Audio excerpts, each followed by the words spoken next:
आप देख रहे हैं यूपी सुपरफास्ट न्यूज, सच के साथ। चैनल को लाइक और सब्सक्राइब जरूर करें। राजधानी लखनऊ में सामाजिक चिंतक और राजनीतिक विश्लेषक डॉक्टर जय कुमार स्वर्णकार ने मौजूदा परिवेश पर अपनी बेबाक राय रखी।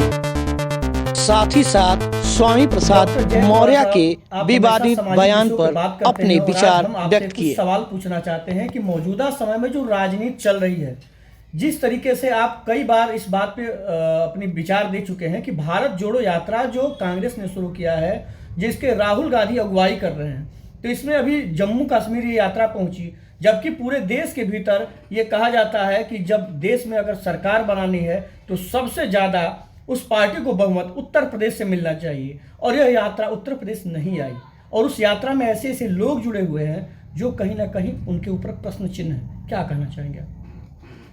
यात्रा जरूर आना चाहिए था। ये बात सत्य है कि जो भी प्रधानमंत्री भारत सरकार बनता है उसको जो है यूपी के अंदर से ही जाना पड़ता है, क्योंकि यूपी के अंदर मैक्सिमम जो है सांसद की एमपी की सीटें हैं।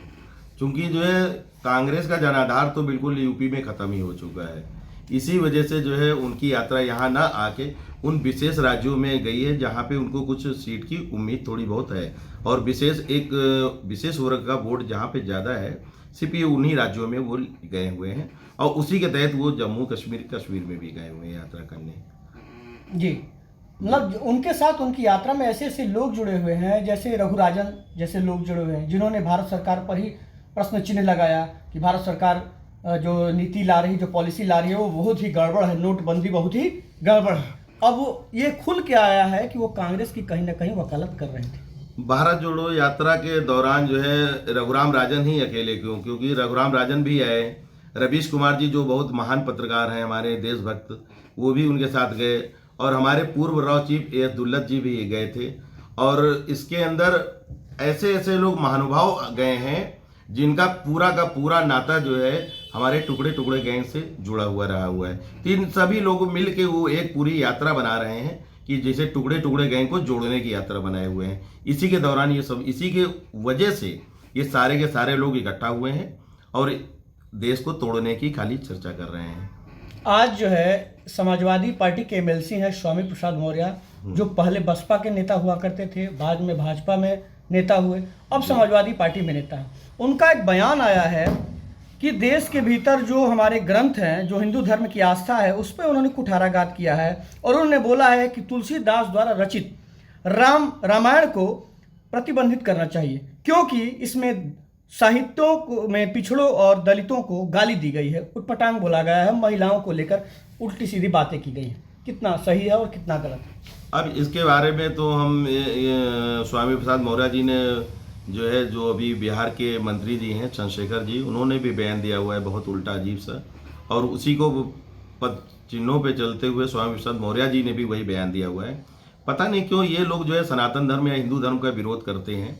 इनके किसी में भी अगर मैं चैलेंज करता हूँ, ये दो लोग या कोई भी जो भी नेता निगण हो, अगर ये किसी दूसरे धर्म के बारे में बोल पाएँ, अगर इनकी हिम्मत हो तो ज़रूर बोल के दिखाएं। और रही बात जो इनके बोलने की, तो उसके बारे में तो मैं आपको एक चीज़ बताना चाहता हूँ कि रामचरितमानस में मैंने देखा हुआ है, आपके सामने भी मैं दिखा देता हूँ वो चीज़।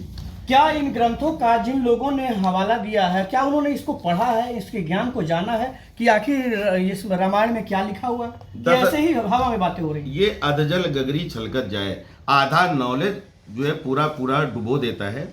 इस मैं रामचरितमानस जिसे आपको मैं दिखा रहा हूँ कि सुंदरकांड के अंदर जब समुद्र देवता जो है प्रकट होते हैं, तो उनका ये वचन है, कहना है, कथन है, प्रभु बल कीन मोहि सिख दीनी, मर जादा पुनि तुमरी कीनी, डोल गवार शूद्र पशुनारी, सकल ताड़ना की अधिकारी। इस रामचरितमानस में अर्थ में भी लिखा हुआ है कि ये इन लोगों को विशेष शिक्षा या विशेष दृष्टि से देखने का ये अधिकारी हैं। इन्हें कोई ताड़ना मतलब विशेष दृष्टि इनके ऊपर रखने की जरूरत है, कोई प्रताड़ित करने के लिए नहीं कहा गया है, विशेष दृष्टि रखने की जरूरत है, जो रामचरितमानस में लिखा हुआ है। अब रही बात इन दोनों नेताओं की या अन्य नेताओं की, एक इनके लिए मैं एक ही सजेशन है कि जाकी रही भावना जैसी, प्रभु मूरत देखी तिन तैसी।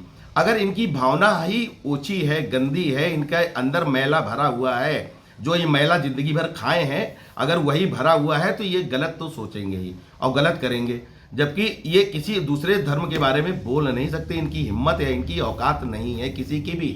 और मैं कहता हूँ कि अगर इनको नहीं समझ में आता तो आपको बोलने की क्या जरूरत है, आप अपना चुपचाप अपने घर में बैठिए। आपको गलत नहीं समझ आता मत पढ़िए। डॉक्टर साहब, क्या इसको संशोधन किया जा सकता है? इसमें संशोधन के बारे में तो मैं एक चीज कहूंगा, चूंकि जो है ये रचना जो है तुलसीदास जी की है या किसी की भी है, जिस भी महानुभाव ने रचित किया है कोई भी ग्रंथ, तो उसमें संशोधन का अधिकार तो हम लोगों को नहीं है। लेकिन एक मुझे थोड़ा सा डाउट रहता है कि जो हमारे यहाँ 600-800 साल मुगल काल रहा और 150-200 साल अंग्रेजों का शासन रहा, तो ऐसा हो सकता है कि हमारे ग्रंथों में, जैसा कई बार आरोप लगाया गया है कि कई ग्रंथों में कुछ छेड़छाड़ हुई है, तो हो सकता है कि कोई छेड़छाड़ की गई हो कहीं पे। तो उसके लिए तो ये हो सकता है कि हमारे संत समाज वगैरह जो है एकत्रित होकर अपने सारे ग्रंथों को, धार्मिक ग्रंथों को फिर से एक बार पुनरावलोकन करें, और अगर कहीं कुछ छेड़छाड़ की गुंजाइश समझ में आती है तो उसको फिर से सुधारा जा सकता है, वो तो एक अलग मैटर है।